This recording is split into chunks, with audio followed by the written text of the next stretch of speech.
आज का हमारा टॉपिक है डायमेंशंस ऑफ हेल्थ। तो डायमेंशंस का मतलब क्या होता है कि ऐसे फैक्टर जो कि हमारे हेल्थ को डिसाइड करते हैं, हमारी हेल्थ अच्छी होगी या बुरी होगी, या हमारे हेल्थ पे किन चीज़ों का अफेक्ट होता है, और ये चीज़ें हमारे लाइफ पे, हमारे हेल्थ पे किस तरह से अफेक्ट करती है, तो उन चीज़ों को हम बोलते हैं dimensions. Health is a multidimensional subject. Health has a many dimensions. Dimensions are factors which affect on health of individual. तो जो डायमेंशन होता है वो मल्टी डायमेंशनल होता है, जिसका मतलब कि जो हमारी हेल्थ होती है उससे उसके जो भी फैक्टर्स होते हैं जो कि उसके ऊपर अफेक्ट करते हैं, तो वो बहुत सारे होते हैं, मल्टीपल होते हैं। देन जो हमारे डायमेंशंस होते हैं तो वो हर इंडिविजुअल के हेल्थ के ऊपर अफेक्ट करते हैं, जिन्हें हम कहते हैं डायमेंशंस। तो ये डायमेंशंस कौन-कौन से होते हैं? तो कुछ इंपॉर्टेंट डायमेंशंस है, उसमें से जो 5 डायमेंशंस होते हैं वो सबसे ज़्यादा इंपॉर्टेंट होते हैं। तो सबसे पहला है physical dimension. It shows a functionality of a complete body. It means every cell and organ of the body should be functioning in total coordination and to its total potential. जो physical dimension होता है वो हमारे body के बारे में हमें बताता है, जैसे कि हमारे बॉडी की कंडीशन वेल होनी चाहिए, हमारी जो भी फंक्शनिंग है बॉडी की वो अच्छी होनी चाहिए, जैसे कि हमारे सेल्स की, ऑर्गन्स की, एंड जो भी टोटल ओवरऑल फिजिकल हमारी हेल्थ है वो अच्छी होनी चाहिए। ये होता है फिजिकल डायमेंशन में। फिजिकल डायमेंशन के एग्जाम्पल देखेंगे तो normal vital science, then full functional sense organs, clear skin, shine in eyes, pleasant breath, clean clothes, good appetite etcetera. तो फिजिकल डायमेंशन में जैसे कि हमारे जो भी वाइटल साइंस होते हैं, टेम्परेचर, पल्स, रेस्पिरेशन, ये नॉर्मल होनी चाहिए। उसके साथ जो हमारे सेंस ऑर्गन होते हैं, नोज, ईयर, टंग, इनके फंक्शनिंग नॉर्मल होनी चाहिए। उसके बाद हमारी स्किन क्लीन होनी चाहिए, हमारे आईज में शाइन होनी चाहिए, देन हमारी ब्रीदिंग अच्छी होनी चाहिए, एंड उसके साथ साथ हमारा खाना अच्छा होना चाहिए, एंड हमारे जो भी कपड़े पहनने के होते हैं वो भी क्लीन एंड नीट टाइडी होनी चाहिए। तो ये सब आता है फिजिकल डायमेंशन में। देन सेकंड डायमेंशन जो होता है वो होता है mental dimension. Most of the physical illnesses are cause by the psychic cause और a psychic factor like negative outlook, negative attitude, negative thinking and bad life style.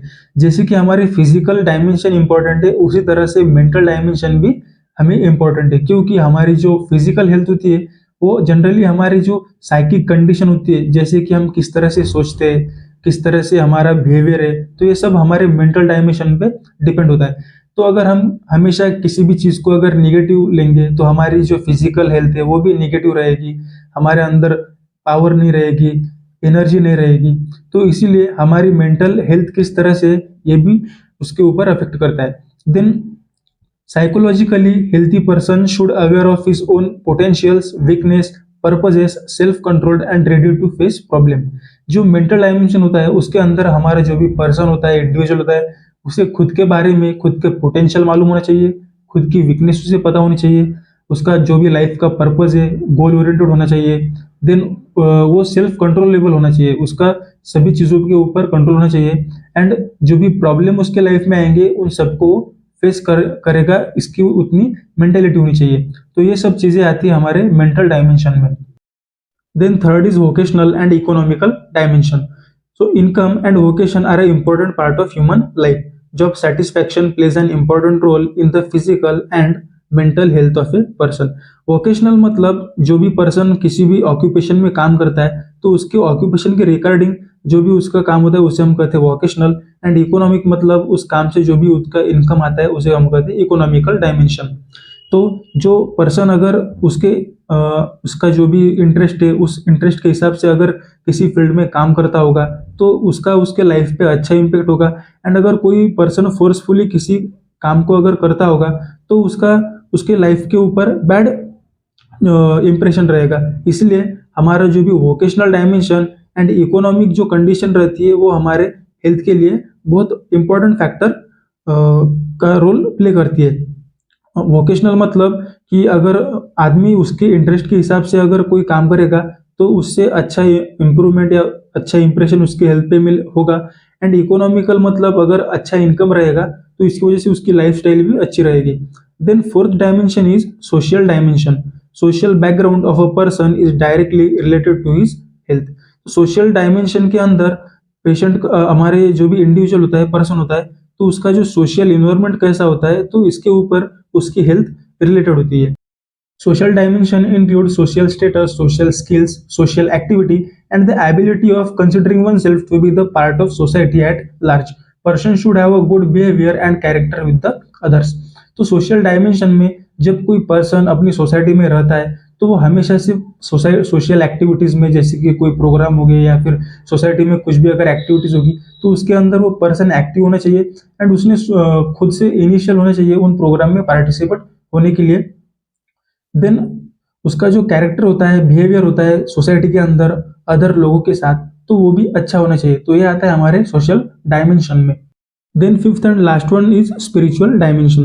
Spirituality and sensitivity are important dimensions of health. तो spirituality and sensitivity मतलब good character होना। तो किसी भी मानो कोई भी रिलीजियस पर्सन होगा तो उसकी कुछ स्पिरिचुअलिटी होगी एंड उसके साथ साथ उसका गुड कैरेक्टर भी एक उसके इम्प्रूवमेंट, एक उसके हेल्थ के लिए अच्छी इम्प्रूवमेंट रहेगी। Then spirituality help in setting achieving the goals of life. जो आदमी की स्पिरिचुअलिटी होती है तो उसे लाइफ के गोल्स को सेटल करने के लिए, उसका टारगेट अचीव करने के लिए किसी ना किसी तरह से उसे हेल्प करती है। Then nurse should never ignore the spiritual dimensions of health.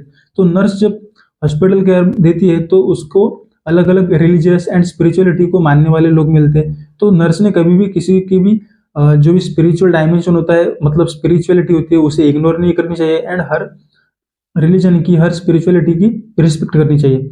तो यहाँ पे हमने हेल्थ ऑफ डायमेंशन में 5 डायमेंशन देखे एंड यहाँ पे हमारा इस डायमेंशन का टॉपिक खत्म होता है।